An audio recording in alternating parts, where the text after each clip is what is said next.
the media penalizes you for making it deeper in the playoffs than not. Because I swear to God, if Luka and the Mavs got bounced out in the first round by the Clippers, we would not be having these conversations about his defense. People would not be sitting on podcasts talking about, I'd rather have Drew Holiday than Luka Doncic. But because he kept making it deeper into the playoffs and he was on the biggest stage, now we're having these conversations. Should we get into the viewership conversation? There's a lot of topics we kind of ducking right now. We haven't really talked about the Celtics winning, but it's cool, bro. It's cool. I've been said start the pod off with the Celtics winning, but y'all chose Lakers. But because mind you, when the night that we talked about the Celtics winning, I'm ready to go celebrate. Damn, we didn't even get into Jaylen Brown winning the title. I'll let you take it away though. Vsauce, take it away. Yeah, the Celtics. Listen, man, we're the champs, man. Yes, sir. I think a lot of questions were answered in these playoffs so far, for better or for worse. For my player ranking guys out there, that's all y'all care about. JT still is in top 5. Congratulations. All right. But yeah, I think the big question for me is, are you going to be able to win with the core around JT and JB? That shit was answered, man. It's an astounding yes. Woo!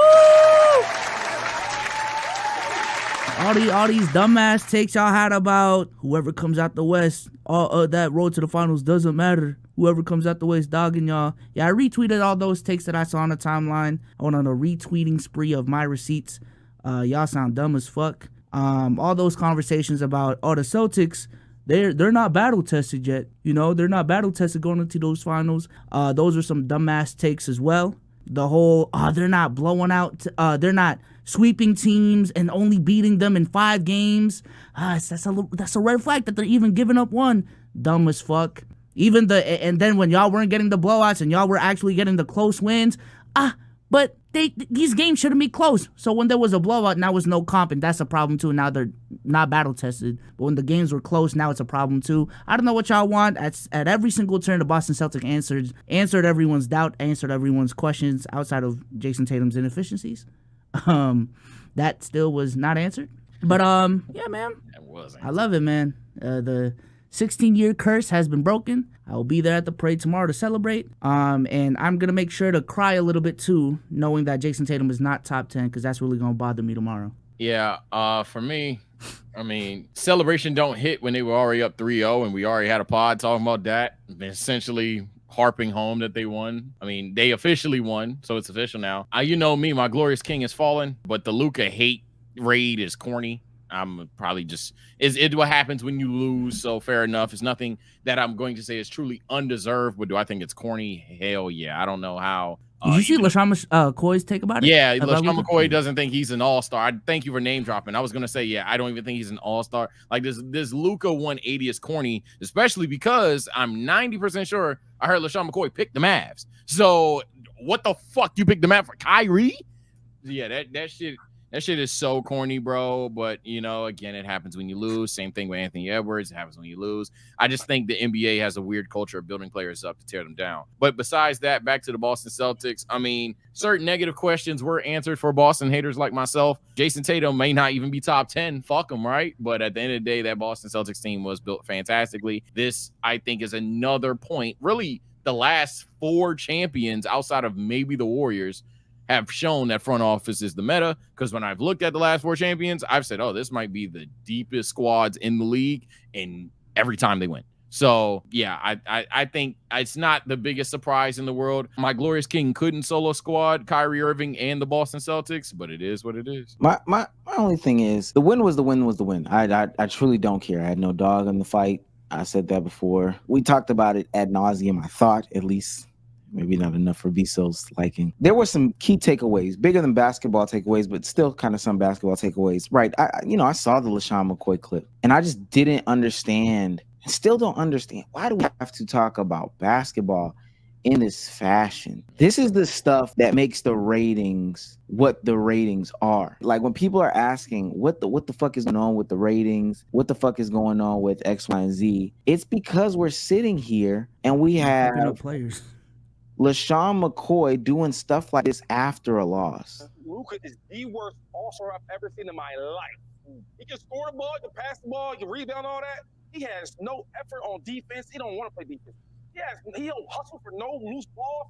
He don't hustle for no loose rebounds. I watched Drew Holiday about 3 to 4 times get extra rebounds when he's guarding. I'm like, yo, he don't try. Yo, I watched Luka because like Kyrie deserves, but we don't give Luka no blame for nothing. Luka gets a lot. I watched Luka. I guess I don't know if he got injured or what, or fouled. He's laying on the ground. Yeah. The ball's going this way. He's still there. They scored it, and now he's still just getting up. Anybody else you watch, when they get on the ground, they get their butts up and get on defense.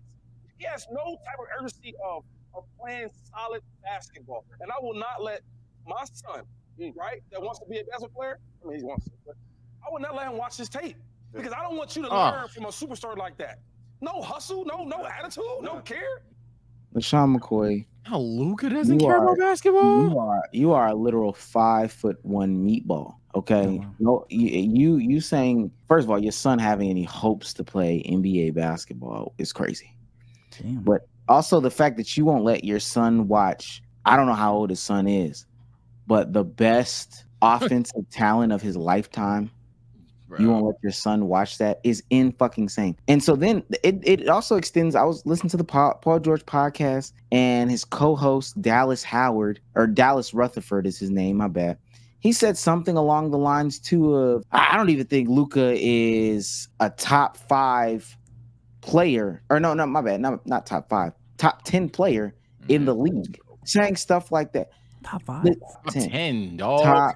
Not even 5. Outside of top 3 is crazy, but yeah, this is corny. He asked Paul George this silly ass question. I had a conversation with a buddy the other day, and he was asking me if I thought Luka was a top 10 NBA player. And I was thinking about it, and I'm curious what your thoughts are, but I would say he's not, just because of that defensive liability. Mm-hmm. My problem to that is it's hard to play both ends, and I don't think guys get enough credit. Like, you're going to have to sacrifice. As good as he is offensively, it's a reason why he's half-assing on defense, because it's hard to do that for a whole game. Yeah, I don't know. So, like, okay, question.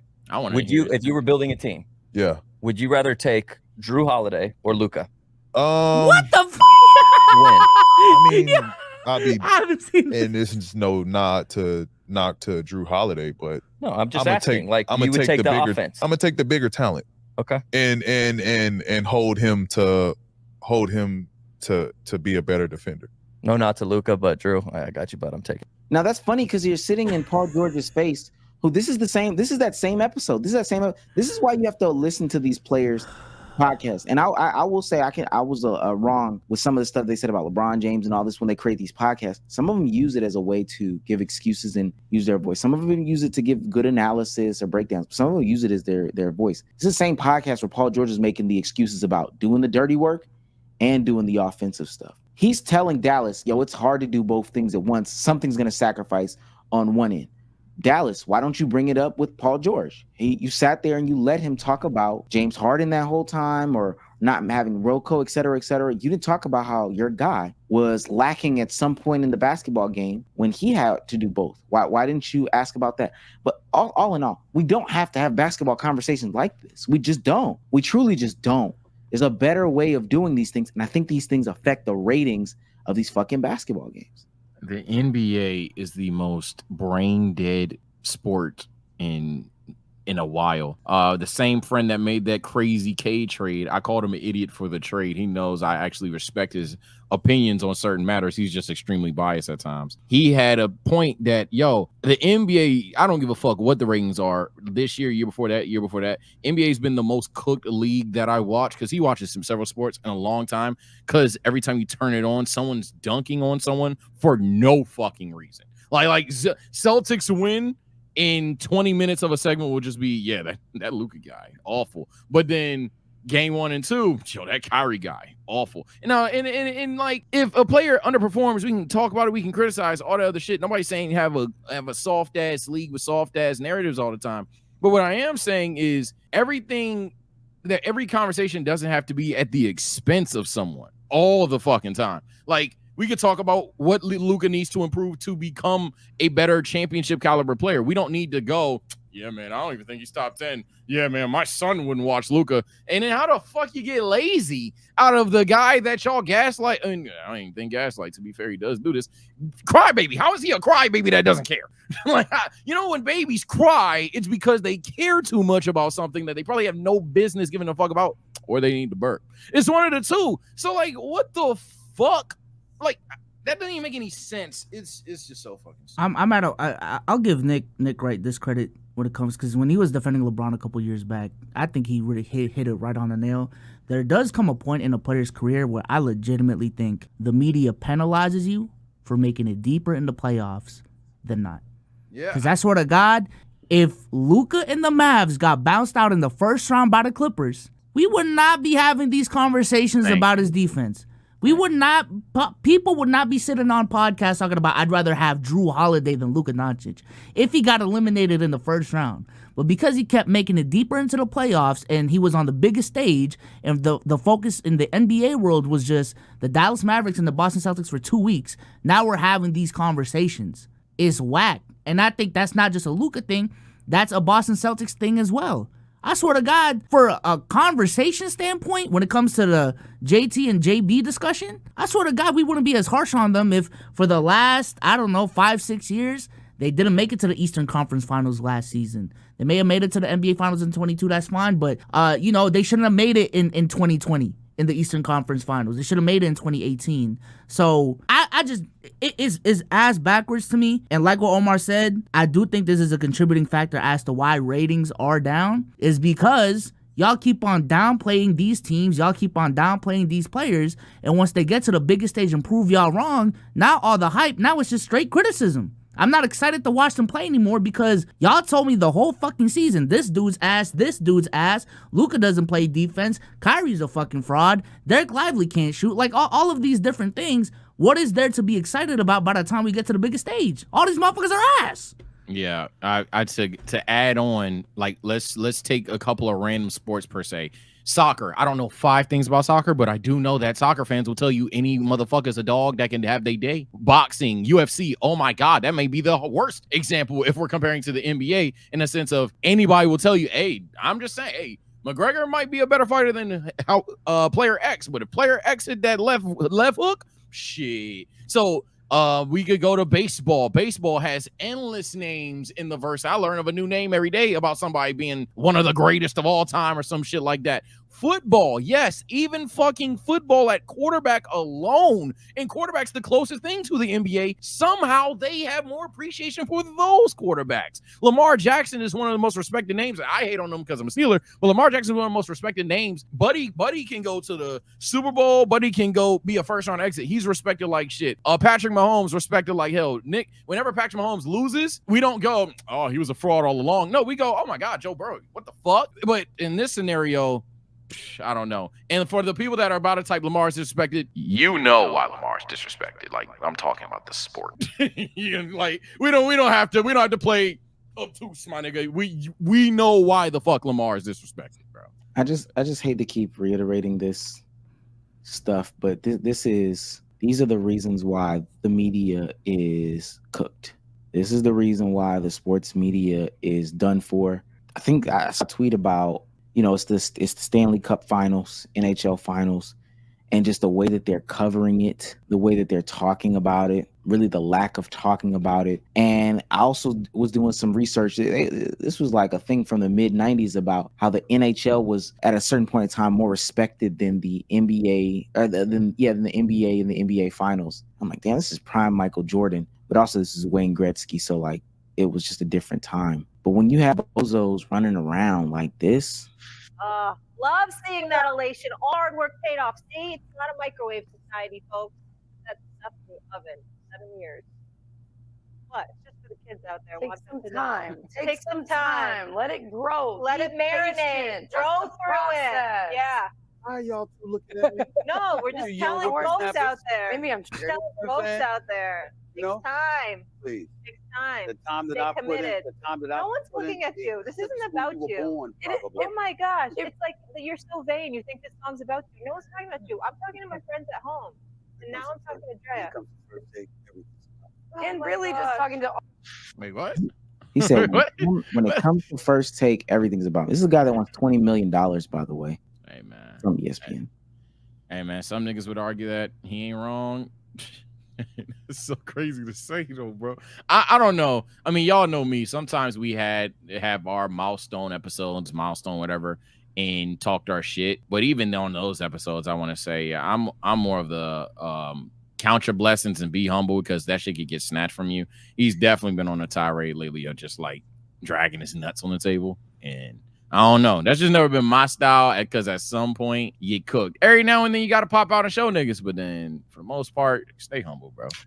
Well, let me finish up my finals analysis.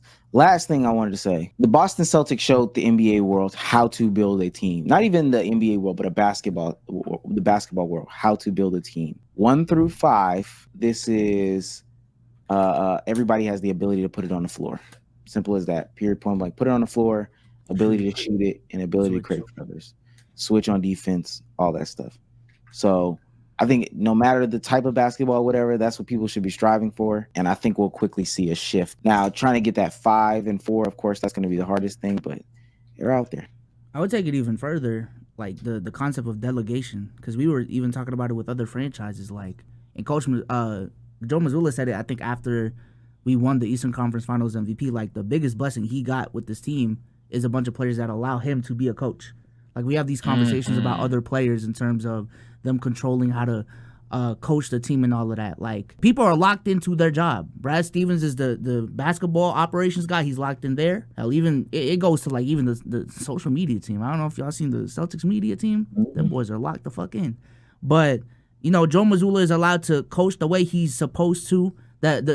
He's allowed to coach the way that he wants to, and he has a group of guys that just buys in. And I think that's understated in terms of how these other stars talk about their own franchises. Like, all these dudes just buy into the system. And also, shout out to the front office and the coach as well, because we're seeing all of these front offices really show their ass. And also with coaching firings, if y'all want to give, it's on some like the respect should be as loud as the disrespect. Like, y'all have been disrespecting a lot of these coaches. Joe Mazzulla was a part of that disrespect. So now that he proved y'all wrong after year 2 getting it done, nah, man, he needs his respect. The email conversations, shut them hoes up, please. Joe, another coach that had more than one season, but y'all think firing a proven coach like Monty made sense.